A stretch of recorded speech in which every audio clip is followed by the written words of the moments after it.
है सुखो वहाँ भूखो बना हुआ है। वो जो है शिमला में मस्जिद को तोड़वा क्यों रहा है? मरते दम तक कांग्रेस के साथ मत जाना। वो दोगला पार्टी है, वो चोर पार्टी है, वो सब हमारे बहुजन का, दलितों का दुश्मन है, वो मुसलमानों का दुश्मन है। वो अरे पत्तल चाट रहे हैं, हम भीख मंगे हैं। यही हमारे बुजुर्गों के साथ हो रहा है, यही हमारे नौजवानों के साथ हो रहा है। समाज बट गया है, समाज बटा है, बिल्कुल सही कहा आपने। अब भाषण का दौर है, भाषण भी मिल रहा है जी, और सरकार के तरफ से राशन भी मिल रहा है जी, आपको सिलेंडर भी मिल रहा है और आपको बहुत सारी चीजें मिल रहा है, लेकिन बुजुर्गों के समान EPS 95 नहीं मिल रहा। आपका सहारा का जो है इन्वेस्टमेंट का पैसा नहीं मिल रहा। ये बहुजन जो 85 या 90% कर है, जिसका मैं भी एक बहुजन, लेकिन मुझे आज बहुजन के बीच में आकर के रोना आता है कि 85 और 90% हो करके भीख मांग रहे, अपना हिस्सा मांग रहे। अरे इनको चाहिए था कि भारत के अंदर 543, सिर्फ 543 चिन्हित करते, उनको खड़ा करते, सब मिल करके साथ देते, 272 जिताते, सरकार आपकी होती, फिर सब कुछ लेते, फिर 10% और 11% को कहते तुम 2% और ले लो, हम 12% उसको देते। लेकिन आप 2% वाले से कह रहे हो मुझे दे दो। अरे पत्तल चाट रहे हैं हम भीख मंगे हैं। यही हमारे बुजुर्गों के साथ हो रहा है, यही हमारे नौजवानों के साथ हो रहा है। सब देखो, जिधर देखो भीख मांगने में लगा। आज चंद्रशेखर रावण को चंद्रशेखर आजाद का उपाधि मैंने दिया था जंतर मंतर, वो आगे बढ़ रहा है, लेकिन उसके भी टांग खींचे जा रहे, उसको भी बदनाम किया जा रहा है। मायावती कर रही है, नहीं ये नकली चंद्रशेखर है। तो लड़ाई दलितों का है। हमारे बीच में, दलितों के बीच में कोई नेता नहीं। जो नेता हम बनाते हैं, जिस पे हम विश्वास करते हैं, वो आगे बढ़ेगा, वो उसको चीफ गेस्ट बनाते हैं और प्रोग्राम में कहते हैं ये VIP है, चलो आप भाषण दो। लेकिन वो कल को देखते हैं कि वो दूसरे और तीसरे और चौथे में पत्थर चाट रहे। जहाँ बाबा अम्बेडकर ने उनकी प्रतिज्ञा को 22 को पढ़िए, उनका 8 नंबर देखिए, 9 नंबर सीरियल में पढ़िए, अगर नहीं है तो मोबाइल खोल करके और जो है विकिपीडिया में देखिए जी, आप उनका 13 नंबर देखिए।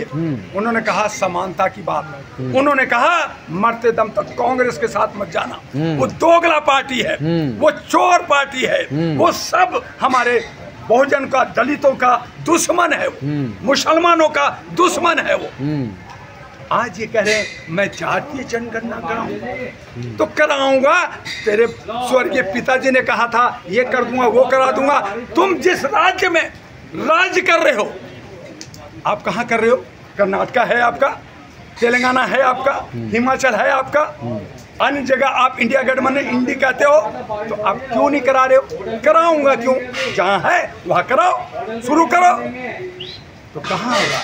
तो ये बोलने में मास्टर हैं। आज उत्तर प्रदेश में योगी बुलडोजर बाबा, तो आपने तेलंगाना में, हैदराबाद में, महबूब नगर में 75 घर को क्यों गिराया?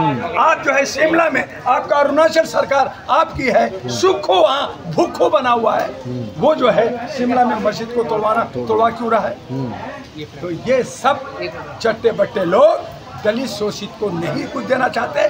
दलित शोषित जो हम उसको पाल पोस करके बड़ा लीडर बनाते हैं, उनको खींच करके कि भाई कुछ तो रिजर्वेशन है, उसमें तुम फिट हो जाओ, 131 आ जाओ, हमारे पैर के नीचे रहो, हमारी जूती के अंदर रहो। और फिर हमारा नेता कहता है मैं वहाँ जाऊँगा, सबको बुद्धिस्ट बना दूंगा, सबको जय भीम करा। राजेंद्र पाल गौतम की बात तो नहीं कर रहे हैं? मैं किसी का नाम क्यों लूँ? अगर आप जानते हैं, आप समझते हैं, तो मुझे नाम लेने की जरूरत है क्या पड़ी? क्या जरूरत पड़ी? सब कुछ खुला हुआ किताब है कि हमने जिनको सम्मान दिया वो जा रहा है। कल को चंद्रशेखर आजाद कहेगा कि मैं BJP ज्वाइन करूंगा, तो मैं उसको जूते नहीं मारूंगा। मैंने उसको आगे बढ़ाया, मेरा दोस्त है, मेरा छोटा भाई है। लेकिन कल अगर दलित शोषित के नाम पे जो वो अभी प्रोग्राम कर रहा है, आगे बढ़ा है, सांसद बना है, लेकिन अगर वो BJP की दामन थामेगा तो हम गाली देंगे। तो जो हमारे समाज को ठगा है, जो हमारे समाज को आगे नहीं बढ़ने दिया, बाबा आम्बेडकर को किसने रोका था? किसने रोका था 1956 की पहली चुनाव हुआ था? किसने कलकत्ता में हराया था? यही कांग्रेस था। और आप कहते हैं कि भीम मैं कांग्रेस में बना, क्या आप प्राइम मिनिस्टर बनने जा रहे हो? क्या आपको राहुल गांधी प्राइम मिनिस्टर बनने देगा? क्या खड़गे बनने देगा? एक भीड़ चाल बनी हुई। एक मान लीजिए मैं एक बात करता हूं, मैं दिल्ली और कहीं सुनकर मैं खड़ा हूं। आप कहते हैं दिल्ली की आबादी कितनी? 3 करोड़। आप 90% कितना हुआ? 9 × 27, 2 करोड़ 70 लाख। 2 करोड़ 70 लाख में 70 कैंडिडेट तो है नहीं आपके पास। अगर 70 है तो खड़ा करो और 2 करोड़ 70 लाख उसको साथ दे दो। 36 जीतेगा, आपका दिल्ली पे राज होगा। फिर आप कुछ भी करो, फिर कुछ भी करो, जो आपका एजेंडा है उसको पूरा करो। आप बिहार में, आप झारखंड में 81 सीट है, आबादी कितनी है?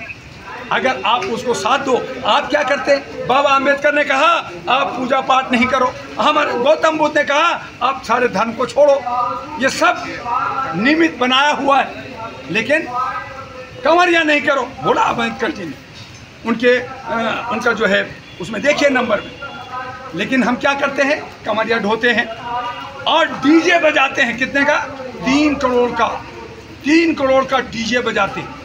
अगर वही बहुसंख्यक और हमारे समाज के लोग, एक नौजवान, एक युवती को अगर पैसा लगा के जोड़ लगाते तो वो एक विधायक और सांसद बन सकते। आपका हक अधिकार मिलेगा। लेकिन कहाँ?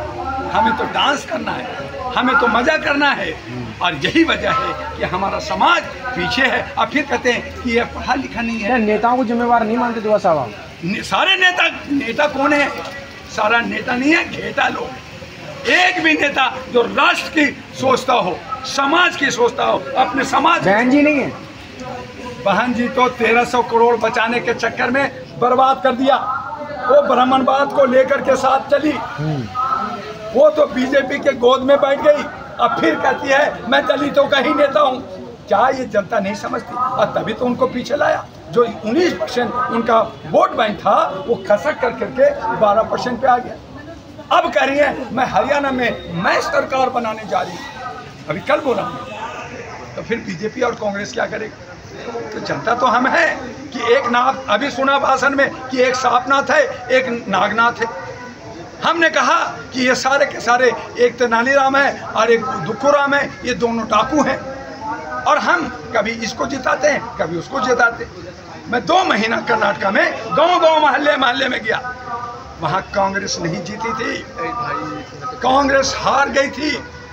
वहाँ पे बीजेपी को जनता ने हराया, वहाँ पे जनता दल एस को जनता ने हराया। तो जनता के पास विकल्प नहीं था, इसलिए कांग्रेस मुफ्त में जीत गई। वो कहा मैं जीत गया। तो आज हमारे सामने विकल्प नहीं है। आज हमारे दलित, शोषित, ओबीसी, मूल निवासी, अल्पसंख्यक के सामने विकल्प नहीं है, अच्छे नेता नहीं है। और जिसको हम विश्वास करते हैं, जिसको आगे बढ़ाते हैं, उसको देखो कोई बीजेपी की तरफ जा रहा है, कोई कांग्रेस की तरफ जा रहा है, पत्तल चाटने के लिए जा रहा है। तो नतीजा है कि हमारा विश्वास टूटता है और हम कहीं ना कहीं दिशा विहीन हो जाते हैं।